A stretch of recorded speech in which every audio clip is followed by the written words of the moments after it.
Hi, I'm Michelle Begue with a look at what's happening in Latin America now. But first, our news trivia. The Duke and Duchess of Cambridge, William and Kate, are on their first joint overseas trip since the start of the pandemic. Which Caribbean nation was their first stop? Peru's highest-ranking court has authorized the release of former President Alberto Fujimori. The 83-year-old Fujimori is serving a sentence for human rights violations and was expected to remain in prison until 2032. Let's go to my colleague Dan Collyns, who has more on this story. Michelle, last week Peru's top constitutional court ruled that former President Alberto Fujimori can be freed from prison, where he had been sentenced to serve until 2032 for human rights crimes.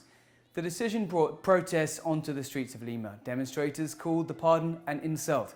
The new decision reinstates a previous pardon given on Christmas Eve in 2017, which the Supreme Court overturned months later in October 2018. This widely criticised move follows the appointment of judges in recent years who were seen as more sympathetic to the former president. Alberto Fujimori, who governed Peru between 1990 and 2000, was sentenced in 2009 after being found guilty of authorising the death squad killings of 25 people in 2 massacres.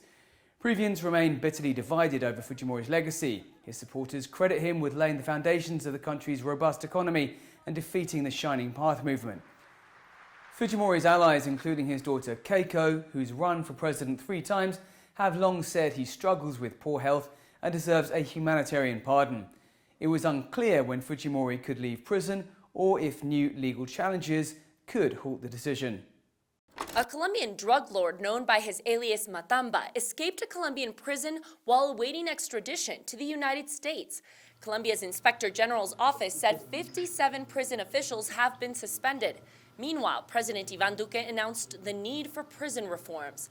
A security video showing Matamba walking out of the Bogotá prison dressed as a guard is making the rounds in social media.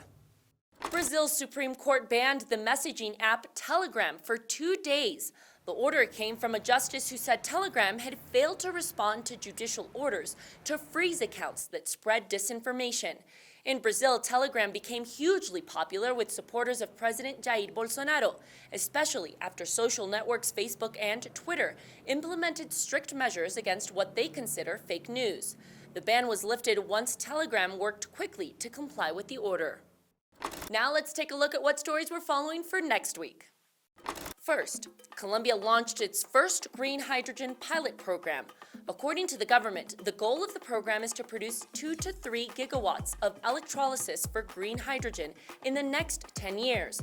The move is part of Colombia's bigger plan to reduce CO2 emissions and reach carbon neutrality by 2050.